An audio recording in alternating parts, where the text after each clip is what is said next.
Okay, well, good morning, everyone, and welcome to the Fiducient Advisors Speaker Series. My name is Matt Porter. I'm a managing partner and the head of endowments and foundations with our firm. I'm thrilled to be joined by Rupal Bhansali, who is the Chief Investment Officer and Portfolio Manager for International and Global Strategies at Ariel Investments. And I'm particularly excited about today's session because Rupal's investment style is a bit contrarian, bit non-consensus in her approach. And so it's really going to give us a different and unique viewpoint than I think we hear often in sessions like this. Today's presentation is titled The Power and Payoff of Non-Consensus Investing. So without further delay, let me turn it over to you, Rupal. Thank you, Matt. And I'm looking forward to engaging with your audience on hopefully some non-consensus questions. But before I go there, which we'll get to towards the end of this session, let me just share a few thoughts, with respect to one of the biggest non-consensus calls that I'm making is that there is a regime change underway in the markets. And I think investors would be well advised to pay attention to it because most regime changes occur by stealth.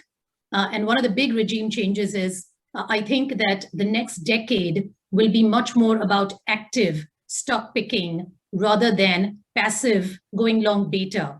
And of course, all of us know that many investors have been disappointed with active because active has failed to outperform at various points in time, and the record does not look good. But I'm here to argue that actually, if managers manage actively in the way that they are supposed to, and to the full potential of active, they can actually beat the benchmarks and actually deliver far superior returns with lower risk. And that's something that I have done throughout my investment career spanning 3 decades through very different market cycles, very different market regimes across the globe, around 50 countries. And so I guess I can say with confidence that this approach works, but it's a bit contrarian and it's a bit counterintuitive. So I thought I would explain, how it actually works in practice because it's quite unconventional.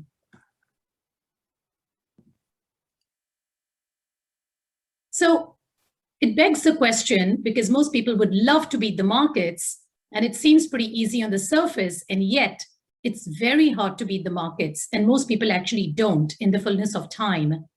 And the reason for that is that the rules of investing are not just different, they are asymmetric.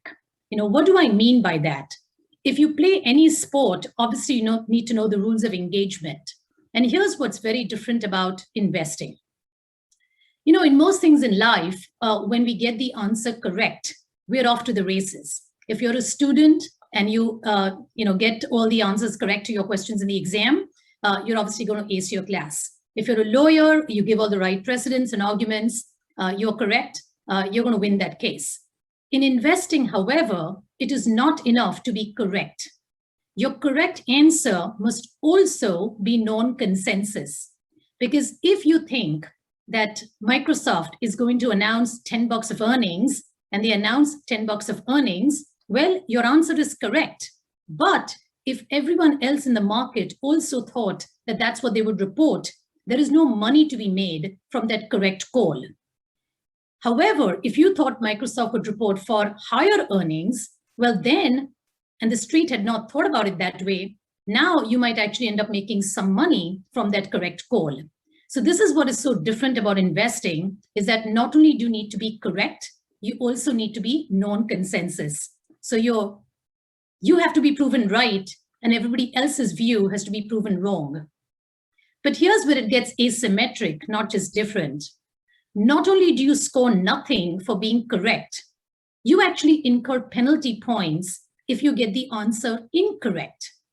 And so this is where people get it really wrong, because they have a lot of things that they get wrong about the markets in addition to the things that they get right, but there are outsized penalties for the wrong answers. Even though there are some outsized payoffs for these upset victories, which is if you get your non-consensus correct call, you're going to make money, but God help you if you lose a lot of money. And in fact, as I will demonstrate throughout this investment presentation, investing, unlike what most people think, is not about picking the hot dot or the hot stock. Everybody thinks it's about picking the winners, but frankly, it is equally, if not far more important, to avoid the losers. And few people pay a lot of attention to that aspect of investing. And that's how they end up underperforming. So one of the things that people always ask me is, what is the inefficiency that active investors are ultimately exploiting? And I'm sure you met with a lot of managers, and throughout their narratives of how their investment process works, they will all agree on one thing, whether they're a growth manager, value manager, top down, bottoms up, etc. They will talk about that they own quality businesses. But here's the challenge with owning quality. The market often misdiagnoses quality, and that actually can be the source of a lot of returns, or in fact, it can be a source of a lot of losses. You've all heard about the notion of false positives and false negatives in the healthcare setting, where if you go for a blood test, and sometimes you can get incorrect results because it was a false negative or a false positive, well, that is very similar to what I'm going to argue in the markets. And in fact, if a company or a sector or a geography, a country, is perceived to be very low quality, but in reality turns out to be a higher quality opportunity than the market initially assesses, well, that can prove to be the motherlode of opportunity, which is the source of returns in the market. And that is why trying to understand the quality that is misdiagnosed as false negative is a super important skill set of any fundamental research analyst. On the flip side, if the quality of a business is well understood and well priced, and God help you if that quality does not play out in the fullness of time, and a high quality business turns into a lower quality business, that is the epitome of a false positive and can prove to be the mother of all mistakes, because you end up overpaying for that quality, and that quality disappoints over time. And that's how you end up losing money, which I just simply define as risk. So let's look at a case study of a false negative and then a false positive. Most of us are familiar with the tire industry. After all, we all drive cars, and we know that a tire, the consensus view is that it's just a pair of wheels. It's a pretty low-tech commodity item. Obviously, tires have been around for decades. You hardly notice a change in them. And for some reason, the sticker price, when you go to replace your set of tires on your vehicle, it's quite up there. And frankly, if you look at the historical returns of the industry, the biggest players in the industry in the world, the returns on invested capital have been pretty pathetic and very low, to the point of not even covering their cost of capital. So rightly, the market in the past thought of this industry and companies in the industry as pretty low quality. To make matters worse, new car sales were deemed to be the key driver of tire company fortunes, because after all, they belong to the auto component industry, and auto components are part of the auto industry, and the auto industry is known to be kind of cyclical, boom bust, and as the auto industry goes, so do all the auto component sector stocks. And so if new car sales are peaking and falling, the entire sector tends to sell off. So that's traditionally how the market has viewed the tire industry. How about a very different point of view? Instead of thinking of a tire as simply a pair of wheels, I would argue it's actually a very mission-critical component. If you think about a tire, it is more important in a driverless car than it is even in a driver vehicle, because the braking distance is excruciatingly important in autonomous driving. And the braking distance is determined by the quality of the tire, how quickly it can grip the ground. The other thing that makes the tire very mission critical is we all know that ESG and greenhouse gas emissions are pretty critical to controlling the ill effects of climate change. And the tire can play a crucial role in improving the fuel efficiency of a car. And the less fuel you burn, the less emissions you generate. So in this manner, the tire is performing two very critical components, which is a key driver of any vehicle buyer's decision, the fuel efficiency of the vehicle and the safety profile of the vehicle. More importantly, there is a big mix shift underway based on the fundamental research that we have done. And that mix shift is all around you. You may not have realized it, but more and more people all over the world want to drive bigger vehicles. instead of buying compact cars, we now buy SUVs. And SUVs require a bigger circumference of a tire to support the higher weight compared to a compact car, which takes in typically a 16-inch tire. Now, the 16-inch tire market is pretty commoditized, and frankly, there is no money to be made, even though it is a very high volume product, because most cars in the world are still compact cars from an installed base perspective.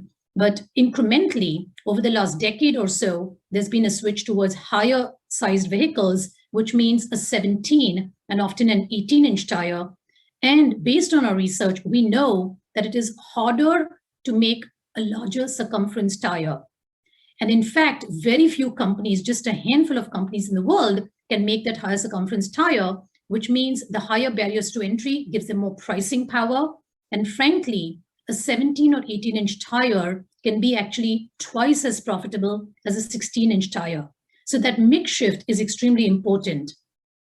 More importantly, in the past, these companies were not covering their cost of capital, as I mentioned to you, because they were investing a lot in R&D, research and development, which shows up as an expense, but is actually an investment for the future.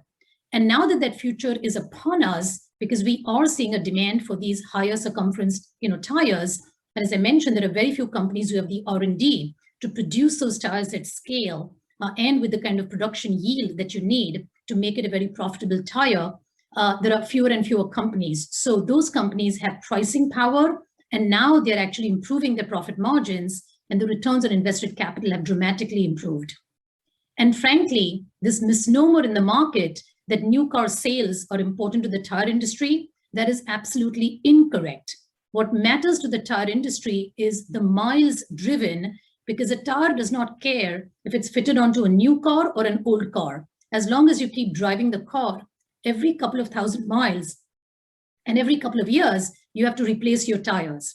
So instead of being thought of as a consumer discretionary, which is how most auto component companies are thought of, I would argue that the tire is actually a consumer staple. There is no choice in having a tire in your car. At some point, you have to replace it. And by the way, this product is future-proofed because in an electric vehicle, the tire spec has to be even higher spec because the battery causes a higher weight for the car, for the vehicle. And a higher weight means a higher spec tire. So this mix shift that I'm talking about can only increase and improve in the future, again, playing to the hands of this company, which was perceived to be low quality, but turns out, based on the research as an active manager that we have done, a much more mission critical and high-tech product and a far more profitable product than the market perceives. If you got this call correct, this is how you would have made money in this investment idea. Oops.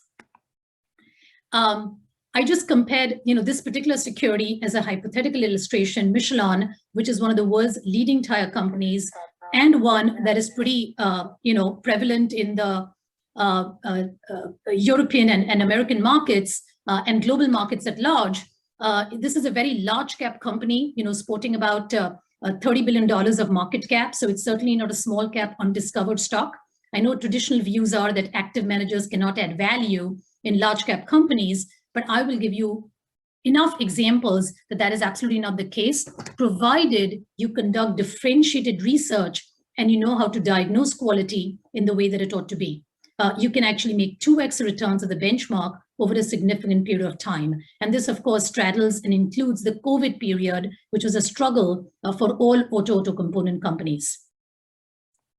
How about now taking a case study of the opposite, a high quality company that ends up proving to be a low quality company and losing investors a lot of money. Many of you might remember the classic phone, the Blackberry. At one point, and I realize this is almost a decade plus ago, and I probably date myself, but many of you may recall the Blackberry used to be called the Crackberry. We were addicted to it. We could not go without it as professionals. And we loved the push email feature. Investors thought of it as a very high-tech company. It had a superior user experience. Again, investors thought it had secular growth prospects, going from the professional market to the prosumer market and then to the consumer market. So the perception was that they would have multiple opportunities for growth. and that they were very competitively advantaged because people loved their QWERTY keyboard, which is a key innovation back in the day. Of course, we all kind of, I think, now know what's happened is BlackBerry is nowhere to be found. And in fact, instead of seeing multiple opportunities, its business saw multiple threats. And frankly, it was revealed to be the low quality business that it always was, which is a consumer electronic hit or miss product story, because it was nothing but a hardware that was being sold and it needed to be replaced. Consumers needed to keep buying it in order for that business model to succeed. There was nothing inevitable about it. And as they lost market share in the hardware, in the device, they completely got marginalized. And what was once deemed to be a superior user experience back in the day, as competitors caught on, in fact, the user experience became equivalent and frankly, inferior over time. And so what was priced to have secular growth soon got repriced downwards and derated downwards to be X growth. And the competitive advantage that it once had was revealed to be actually an eroding advantage. So this is kind of what happens if high quality is proven to become low quality. It's actually quite risky as an investment opportunity, despite the fact that on financial metrics, if you looked at BlackBerry back in the day, it looked terrific in terms of growth rates, in terms of returns on invested capital, in terms of cash flow generation, even in terms of valuation. Nothing spoke to the fact that you would end up losing as much money as you eventually did, because ultimately it was research on the business and the financials follow the business, not the other way around. And then the stock, of course, follows the financials. What if I brought to bear a non-consensus thought, which is if Apple were to become the same playbook as BlackBerry? Obviously, today we know Apple is thought of as a very high-tech company and people love the user experience. It's a very intuitive interface that makes us feel like power users instead of Luddites, because the phone, even though the phone is smart, it makes us feel smart. So we love it. And of course, it's priced to have secular growth. I think all of you know Apple is trading roughly on 30 times plus earnings. And obviously, when a stock trades in that kind of hefty multiple, it is being priced for having a long runway for growth and a long runway in terms of its opportunity. And clearly, people think the company is advantaged, otherwise it would not allow it to trade at such a hefty multiple. So this is, again, the same kind of view that was there in the case of BlackBerry. How can I make the case that it might happen to Apple? Because after all, Apple has a services and app ecosystem. And of course, all of us, including myself, I have an iPhone, I'm sure you do too, refuse to give it up. So why is it that I'm still arguing that Apple could end up being a low quality business masquerading as a high quality one? If you think about it, at the core of Apple's business model, it has actually seen a string of failures, which nobody seems to want to call out or remember. Siri was a failure. iWatch has largely been a failure. iTV has been a failure. iMaps has been a failure. iHome has been a failure. And you might ask, Rupal, what is iHome? Kind of makes my point. You don't even hear about this flop product. And frankly, for a while, the iPhone was also flopping to the point where 2 years ago, Tim Cook argued that he would no longer continue reporting iPhone sales separately. And to me, that's a really big tell, because when a company stops reporting something, it's because they are not wanting to reveal what's really happening in that business. And part of the reason for that, kind of the global research we do, Apple has got this iconic status in the US, and it does have an iconic status amongst the very high-end customers in emerging markets, which is where the growth opportunity lies, because the developed markets like the US are pretty saturated in terms of penetration. However, in a country like China, the mid-end phones are actually full of features and they come at a price point that is extremely difficult for Apple to compete against. And Samsung's Galaxy phone in Europe and other parts of the world has been a phenomenal success story. It has just not had that success in the US. But because a lot of investors follow Apple from the US perspective, they fail to appreciate how poorly it is doing internationally. And frankly, it is losing market share rather than gaining it. Now, of course, COVID has again allowed it to have a replacement cycle that is far more compelling than normal, but I would argue we should be careful whether it would last. Now, to the point where people will always push back on me and say, well, I'm not giving up my iPhone. I gave up my BlackBerry, but I'm not giving up my iPhone. isn't that a testament to the stickiness of the phone? Well, yes and no. Because Apple makes money when you buy a new phone, not when you keep your phone for longer. And the replacement cycle had shrunk to less than 2 years, which means every 2 years we're replacing our phones. Let's say we replace our phones every 3 years or 4 years. Well, that means 33% to 50% lower revenues for the company, which is a humongous number. For a growth company, it does not have to disappear, it only has to disappoint. And the app ecosystem that it's trying to pivot towards is facing a lot of lawsuits in the form of the high slotting fees that it charges. And we'll see how that regulatory risk plays out in terms of the lawsuits underway by Spotify and certain other apps, which are the most commonly used apps of the phones.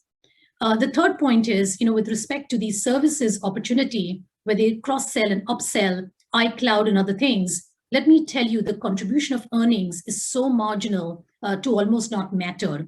And in fact, the gross margins of Apple have done nothing but decline over the last 5 years, again, excluding last year during COVID, which was, of course, a manna from heaven for anything digital and electronic. But if the future turns out to be the way the past has been for many, many consumer electronic companies, like it was for Texas Instruments back in the day in the 60s, and Motorola in the 70s, and of course, Blackberry in the most recent decade, I would shudder to think that Apple could potentially have a very big price correction. And if that happens, this is sort of what I think may be in store for it. Obviously, this is not a prediction. This is just an analysis of how fundamental research and non-consensus research can play out. The blue line here is the Blackberry share price chart, which you can see back in the day, Blackberry went up 8-fold, which is very similar to the red line where Apple has gone up practically 8-fold. Just it took longer to do that. However, when the undoing of Blackberry came around, it gave up all of its gains and then some to fall some 90%. And so that's how much money can be lost if quality is misdiagnosed. How does this actually play out in investing? So this is a consensus view of investing that you need to pick the winners to be the benchmark. And I'm going to actually demonstrate to you that it's actually not just picking the winners, it's more about avoiding the losers, like the Blackberrys. Think about it. If you lose 50% in the markets, you don't need to go up 50% to break even. You actually need to go up twice as much to break even. You start out with $100 and you decline 50%, you are at $50 on your principal now. If you go up just 50%, you only go up to $75, which means you've still lost 25%. So you can see that losing requires 2x. And if you lose 90%, you have to actually have a 9-fold gain to just break even. Now, let me tell you, as a practitioner in the markets, it's really hard to find ideas that go up 100%. In my opinion, you're better off not losing the 50% in the first place. But let's say you did have an idea that goes up 100%. The same idea, if you invested it in a portfolio which had only fallen, say, 20% instead of 50%, the $100 goes to $80.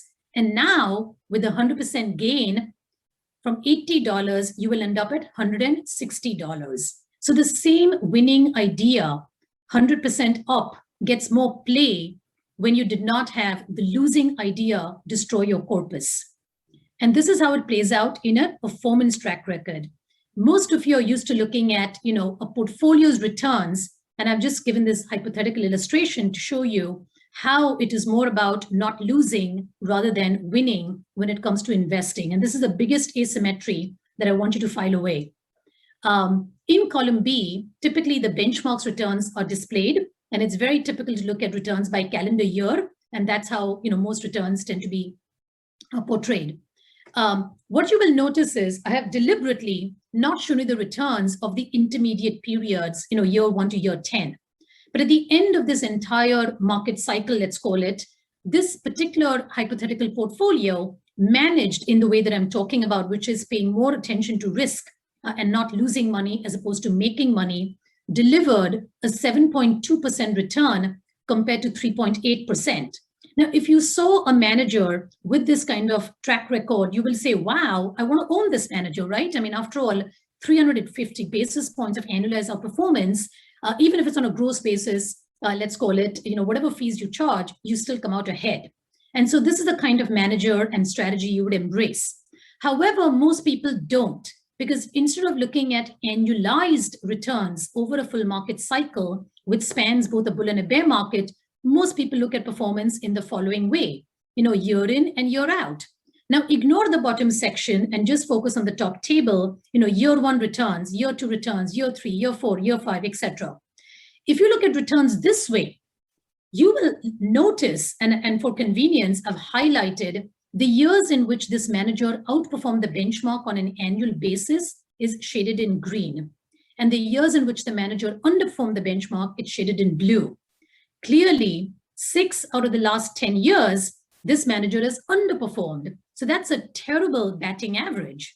And if you looked at this track record on the top table and your consultant showed you, and had a manager like this in your portfolio, you'd probably run away from it. And you'd say, oh my God, I don't want this manager. And yet, how is it that despite underperforming more frequently, i.e. in terms of annual returns, this manager is still able to outperform the benchmarks over that full market cycle?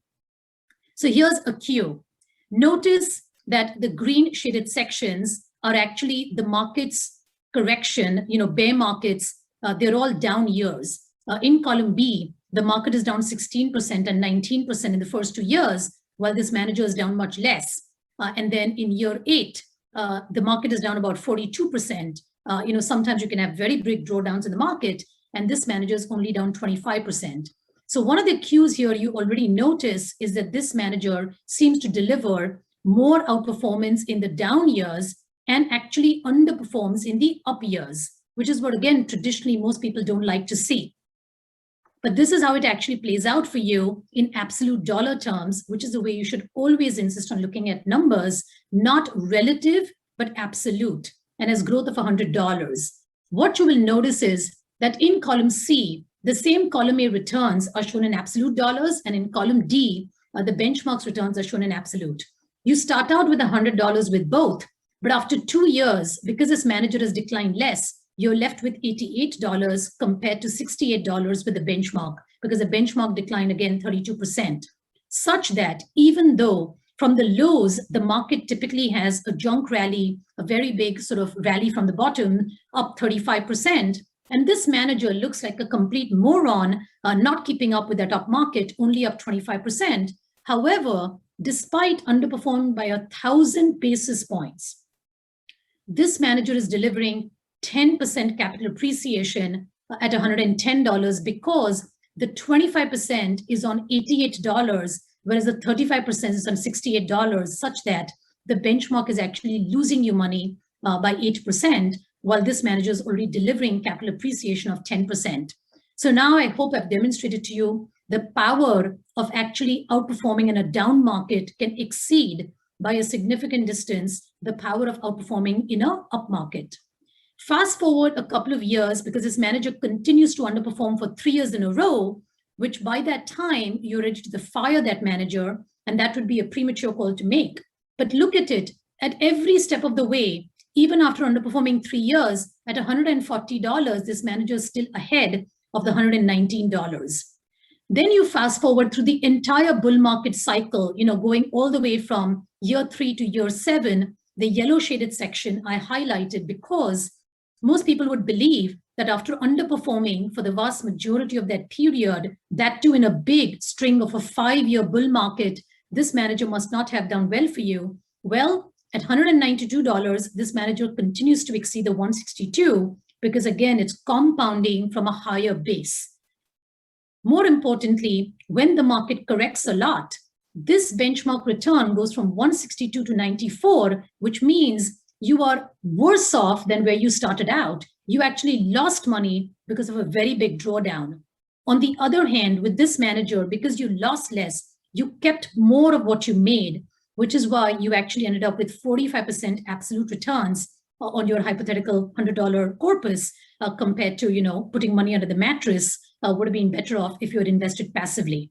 So I hope I've given you a sense for how headlines can be very misleading, and the approach to non-consensus investing is to pay attention to risk and to avoid the losers to prevent big losses, not just to pick the winners to score big payoffs. And if you are able to do so, in my opinion, you can generate both the higher returns that the stock market promises, but with significantly lower risk.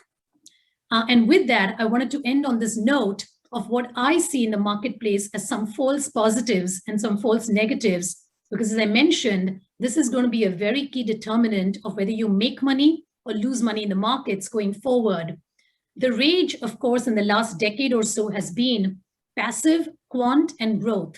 And I believe there's going to be a regime change where what has not worked in the past, which is active, fundamental bottoms up, and value, is due for a very big and secular comeback.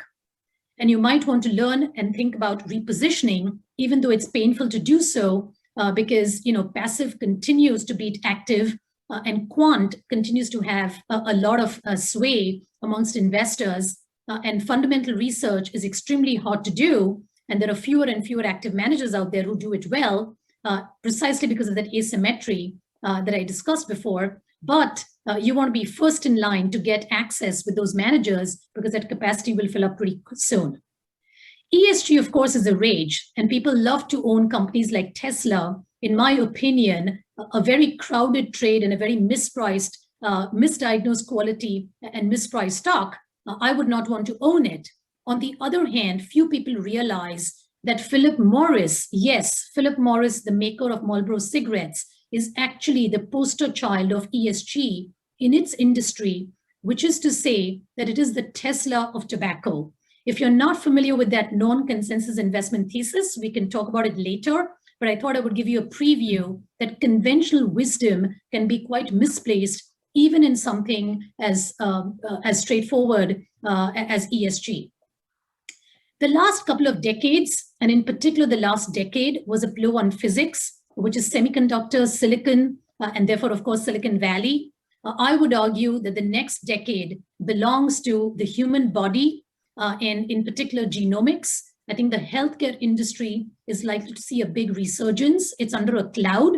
In fact, it's one of the few industries in the world to have the biggest D-rating against the S&P 500 over a 4-decade period. Healthcare stocks have never been cheaper, believe it or not, because people are very worried and they think it's a very low quality sector because of the threat of generics, because of pricing pressures, Medicare reform, rhetoric. I mean, you all know what I'm talking about.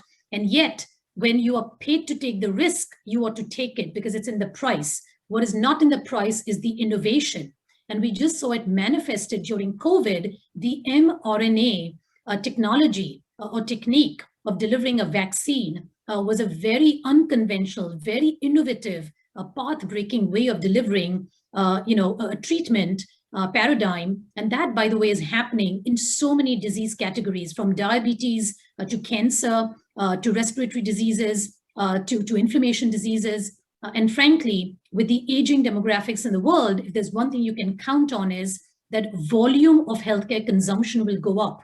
The other big red herring on healthcare is that, people are always talking about the cost of drugs is going up. Pharmaceutical companies make too much money. The price of drugs is going up.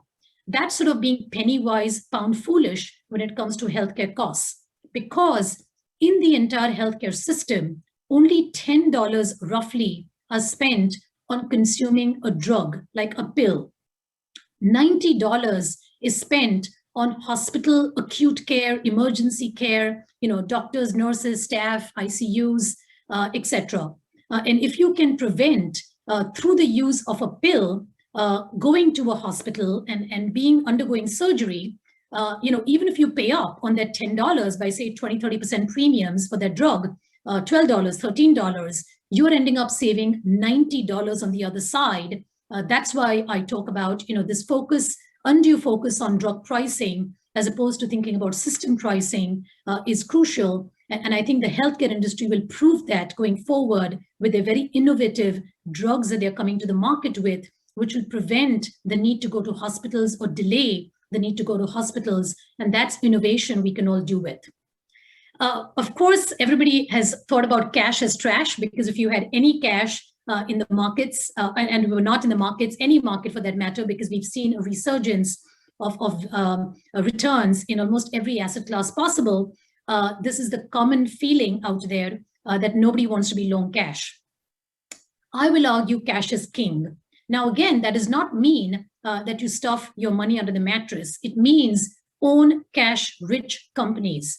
In the stock market, I can tell you as a practitioner, the market is not charging a premium for net cash, strong balance sheet companies. Neither is it applying a discount to highly indebted companies. And corporate debt, an increase in indebtedness, in my opinion, is the biggest risk out there in the marketplace for equity investors. As we saw in General Electric, the stock cratered when the market suddenly woke up to the pension liability and the debt liability and the underfunded reserves in the insurance business and the consumer finance business, etc. It was all to do with debt. Yes, there was other things that went on in GE, but ultimately the stock crashed because the market suddenly realized that that burden will fall on equity shareholders, which it did. And this is how it will play out in the entire stock market for a lot of indebted companies. They've had a free ride. They've actually had a backstop from the central banks around the world, including the US Fed.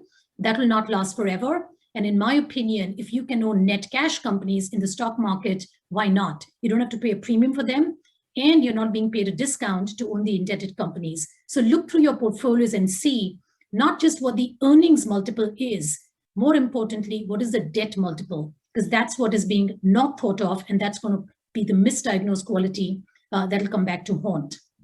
Lastly, of course, we all think of tech as the new consumer staple, and tech is very well bid. I would argue a pretty crowded trade, and those tend to be recipes for losing money, not making money. On the other hand, the lonely trade is telecoms. In most parts of the world, the incumbent telecom company, unlike the US, where we get our internet phone services, broadband connections from the cable companies, abroad in countries like Switzerland and Japan and Germany, it's always the incumbent telecom company that provides both the wireless phone service as well as the internet broadband connectivity. And I think we all would agree if there's one thing that we need in the future, it's our cell phone and our internet broadband connectivity, and that subscription service, which is not thought of as software as a service or subscription as a service, but that's what telecoms is. We pay a monthly bill, job or no job, recession or no recession, we're going to pay that bill. And that's why I think it is a consumer staple that is deeply undervalued. And this is an opportunity that, again, one can avail of as an active stock picker, as opposed to trying to play the markets, because telecoms as a sector has become smaller and smaller in the benchmarks as social media companies and media stocks have become larger and larger. So with that, I'm happy to take questions. I know I've given you a lot of food for thought, and hopefully this was interesting and non-consensus. Great, thanks, Rupal. And everybody, use the chat function, please, to ask any questions you might have. We do have a couple of already in the queue, and so maybe I'll start with this one. Rupal, you referenced a few things that might be concerning for some that are used to tech leadership. You referenced corporate debt, and there's lots of debt in the marketplace right now. But if you think about the market and your concerns in the market, what are some things that might keep you up at night as you look at your own portfolio or just kind of broadly look at global stock markets? So I think the worst of all worlds, less so my concerns with my portfolio, because obviously I manage risk. So I'm trying to make sure that I've managed to these situations that I'm speaking to. I think the worst of all worlds that nobody's talking about right now is stagflation. Stagflation is low growth and high inflation. And I know we are actually witnessing kind of both, in the sense that in the last decade, we had the slowest GDP growth in the world that we have seen in a long time, despite stimulus. So I know currently we're experiencing hyper growth, but that's going to be short term. What may be longer term, and that's a key thing I would watch, is if inflation goes out of control. And what is intriguing to me is that we've all accepted this conventional wisdom and this consensus point of view that in inflation, because as central banks want us to do so, we X out food and energy prices, as if those are not the two things that we consume the most. And somehow, just by the stroke of a pen, we take out these numbers. And then you look at asset price inflation, real estate is so costly. And if you think about where we spend our money, it's on food, clothing, shelter, education, healthcare. Everything is proven inflationary, not deflationary. only place we see deflation is goods, not in services. And there's going to be a big comeback of consumption of services post-COVID. So I would watch for that very carefully and closely. And I would try to make sure that you're positioned for that kind of outcome with a very diversified portfolio that hopefully is not indebted. That to me would be the common denominator across everything. So watch out, people own a lot of high yield and junk bonds because that's where the pain would be felt first. So you've referenced, another question came in, you've referenced a tire company, you've referenced Apple, so value versus growth in the field, European companies, American companies. How do you think now, when you think non-consensus, but broadly markets, your thoughts on growth versus value? We've seen a bit of a reversal in that trend in the last year or so. And then additionally, US versus non-US and maybe a leadership from those perspectives. Yeah, lots of questions in there. So I am a value investor at heart, but an intrinsic value investor because, value investors come in many stripes. So you want to be careful what kind of value investor. What has worked in the markets of late is really deep value, distressed value. From the lows of COVID, obviously, things like airlines and hotels and cruise lines, the kinds of things that got hurt the most have rallied the hardest, including commodities, because again, we've seen a very big resurgence of demand. But I am not a believer that that kind of deep value will last. So I don't believe in this false dichotomy, I call it, between growth and value. As an intrinsic value investor, I want to access growth at a value price. Michelson is a growth company, but I don't overpay for it. And if that means I'm a value investor, I'll sign up for that any day.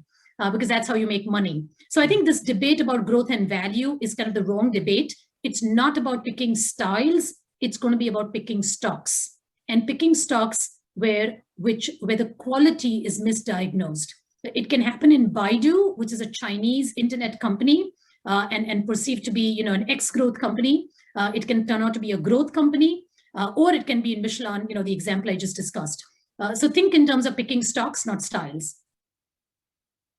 So another question, if I heard this correctly, you referenced tobacco and Tesla in the same sentence, which leads to the question about your approach to ESG. And that's really been a fairly hot topic, lots of things within ESG under that umbrella. But what are your thoughts and how do you approach ESG, and maybe specifically reference your Tesla example? Sure. So my approach to ESG is inclusionary, not exclusionary. Because if you exclude an idea from the portfolio, which may be engaging in activities, which are ESG toxic, right? You don't have a voice on that subject. You don't have a vote at the table. You cannot vote with your feet. So as an active investor, I want to be able to do all of it. And I believe in DEI anyway. And so inclusion is in my DNA. So we prefer to engage with companies and advocate for change, which is what we did with Philip Morris. Now, here is the thing with cigarette smoking that people may not realize. It is exactly like the car industry. If a car is just sitting out there and the engine is not turned on, there is no greenhouse gas emissions, right? I mean, the car in and of itself does not do any harm. It does harm when it's driving, when it's using the fuel. Similarly, nicotine, which is tobacco, the key ingredient, if you have nicotine sitting in your pocket all day long, if you have a cigarette in your purse, in your pocket, it's not going to do you any harm. It starts doing you harm when you start smoking it, right? When you light the cigarette. So think of combustion engine in the car industry, right? The gasoline combustion engine. In the cigarette industry, it's a smoking of the tobacco. Imagine if you can deliver the nicotine, which is actually not harmful in and of itself, in a form that avoids smoking. In fact, the pharmaceutical industry, with all the government agencies in the world for the last 20 years, tried to come up with alternative products which did not require smoking, but delivery of nicotine. You remember nicotine gum, nicotine patches? They were absolutely approved kosher products. And in fact, given to smokers, existing smokers who wanted to quit smoking in the quit smoking campaigns. So what we did with Philip Morris is encourage them to spend billions of dollars of R&D to do clinical trials to come up with a product akin to the nicotine gum and patch in terms of its value proposition, and does not involve smoking, because as I told you, that is a harmful part, but come up with a product that the smoker actually adopted. The problem with the nicotine gum in the patch is that smokers didn't like it. So they didn't, use it, the product. And if a product does not appeal, no amount of advertising and pushing will work. You actually have to. So there are 1 billion chain smokers in the world, sadly, and they got addicted to smoking many, many years ago. I can't change that. All I can do is figure out how to reduce the burden on the healthcare system by reducing the harmful effects of smoking. If we can provide a product to these existing billion smokers in the world that is less harmful, and by the way, this new product that Philip Morris has come up with is called IQOS, IQOS, colloquially, I quit on smoking, is that kind of product, which in the US FDA, the German Healthcare Authority, the UK Healthcare Authority, has actually said on record that it reduces the harmful effects of smoking by 92 to 95%. That's a revolutionary product, I would argue, and one that very few people are aware of. And that's how we like it, because we don't want this product to be marketed to new smokers. I mean, to new, to get people addicted like Jules did with, the vaping. We would not condone that at all. But for existing smokers, if you can give them a less harmful product, just like for car driving, you're not going to tell people to stop driving cars. They won't. But if you can give them a less harmful car to drive, that's the way forward. That's exactly why I call Philip Morris's IQOS is the Tesla of tobacco. So you can do a lot of good by engaging with a company that otherwise would have just gone on to perhaps do a lot of harm. That, to my view, is what we are trying to accomplish with ESG, rehabilitation, not retribution. It's not about punishing the criminal, it's about reforming the criminal, if that makes sense. And I'm sorry I'm using criminal words here. I'm not accusing anybody of anything, but I want to psychologically help people understand there are different ways to approach ESG. Our way, I believe, is going to have much more beneficial impact and should be thought of equally as ESG, not as a sin investment. Sure. I've got two questions here, Rupal, that I think are fairly similar in what they're trying to ask, but they are, how do you determine an investment thesis is correct or incorrect in a non-consensus, from a non-consensus perspective? If a stock price were to go down without news or some driver, how do you know that your non-consensus approach is off or wrong? And when do you say, this is it, I'm done, we're going to exit the position? So that's a great question. As fundamental research analysts, we are first and foremost what we call business analysts. A lot of people in the stock market fancy themselves to be stock pickers, security analysts, financial analysts. The security analysts look at stock price gazing all day long, navel gazing, I call it. The financial analysts, will be deep in the weeds in the spreadsheet, as if the world occurs in a model, which it doesn't. As a business analyst, a true fundamental analyst is someone who's doing business research, what's going on in the business. So the litmus test of whether your thesis is playing out or not is not the stock price, because that happens much later. Things happen in the business first. So in this example of Michelson, which when we did the research, what was giving us comfort in the validation of the thesis, even as the stock price was not initially performing, which it never does because you're early to that investment thesis, and nobody else is agreeing with you, it happens later. Early in the thesis, what we could see is that the company was getting a lot of design wins with car manufacturers. They were getting designed into new models with higher spec. And so when you get market share and design wins, the model gets launched 2 or 3 years later. It doesn't happen right now. So it doesn't show up in the financial numbers. Until it does not show up in the financial numbers, the stock market tends not to respond. And that's the opportunity.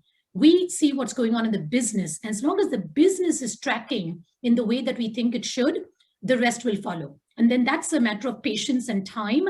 But this is a matter of thesis. So focus on, is the business doing what you expected it to do? The rest will follow. That's how you know.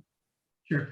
I think we have time for just one last question, and I think it's a great question for a non-consensus investor. And you can probably guess what this is going to be, but what are your thoughts on crypto and blockchain broadly? Is that something, as an investor, a value investor, a non-consensus investor, is that something you're looking at? But just maybe broadly your thoughts on that space right now. Sure. So a couple of things. One, I think blockchain is a revolutionary technology. I mean, the word revolutionary is the only thing that describes it, because it is a mechanism of facilitating, authenticating transactions. It's nothing but a ledger. It's a record keeper. And we need record keeping, like we see in the Fidelity 401k record keeping business, State Street and custodians like you and I. When we buy securities, the owner has to change for the buyer and the seller, names change, etc. Banks, engage in a lot of transaction activity. I mean, if you think the whole world, we're all engaging in transactions. There are buyers and sellers, there's money moving hands, and there's a lot of money laundering and, all sorts of other issues, tax evasion. And as more and more transactions, go digital, and we can actually apply the blockchain technology to authenticate all those transactions, the cost of doing business goes down and compliance increases, and it's just all good for society from a variety of perspectives.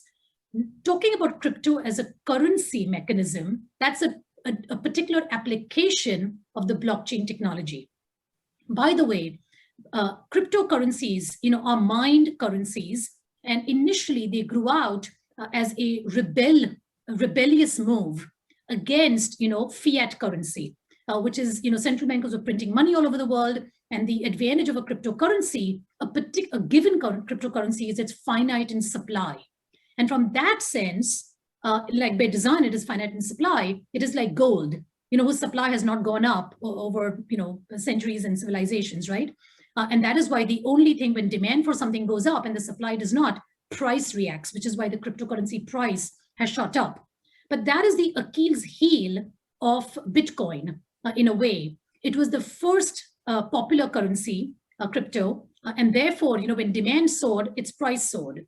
But supply of cryptocurrencies is not constrained, and that is the Achilles heel of the argument that people, supporting this asset class make.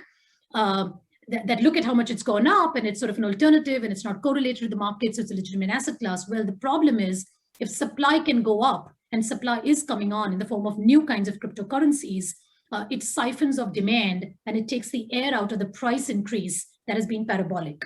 So again, there's a difference in the way you think about cryptos and think about, the other things that I talked about, which is a blockchain technology. That I'm very bullish on. I am not bullish on any particular cryptocurrency, because once you can increase supply, demand will be fragmented and no price can go running out of control. China has introduced its own cryptocurrency. Many governments will, because if there's one thing about governments is they do not want to give up power. And allowing someone to issue currency on your behalf and become a medium of exchange is a penultimate form of government power, and they will not want anybody to usurp it. So from a regulatory standpoint, it is not going to be a medium of mass exchange, even though there's a lot of mass hysteria around it. So that's my thought. Great. And I'll ask you just my own question, just to finish up here. Probably the last thing we have time for is, given the current market environment and what you see going on right now, how have you positioned your own portfolio? Where are you at, and what do you like right now? So great question, Matt, because obviously as fiduciaries, we all have an obligation to generate returns with low risk. And here I'm telling you that the markets overall look extremely overvalued. I actually think we have the worst of two bubbles playing out in the market. The valuation excesses of the tech bubble of the 90s and the credit risks of the financial crisis. Even though it's not in the banking sector, it's in the shadow financial services sector. It's in margin lending. It's in all sorts of other forms of, borrowing. But nonetheless, you've got both of those risks. And I thankfully managed to sidestep both of those risks by managing them in advance. And right now what I'm doing is I am biasing the portfolio, because that's where I find the opportunity, towards high dividend yielding stocks. In the total return of the stock market over a century, dividends account for half the total return. And we've gotten so used to capital appreciation, making the bulk of our returns over the last couple of decades, that we've forgotten the role of dividend yields. And I think it's going to make a comeback. So if you can buy high dividend yielding stocks, not the highest dividend yielding, because those dividends can be cut, but high dividend yielding stocks with strong balance sheets, that's the caveat, and which are undervalued, obviously, that will be the winning combination in my view for the next decade. So that's how, and I think it'll also be an inflation hedge, because unlike fixed income, where even if you start out with a high yield, the yield cannot grow. It is static. In the case of dividends, they can grow over time. And so if you have a high dividend yield, a company with high dividend growth rates and a strong balance sheet so that you're going to clip that coupon no matter what, I believe a bird in hand is worth more than two in the bush. that to me is the way I will be positioning my portfolio for the foreseeable future, and I recommend that you do the same. Great. Well, Rupal, thank you so much for joining us. We really appreciate it. Thank you all for joining us for the Fiducient Advisors Speaker Series.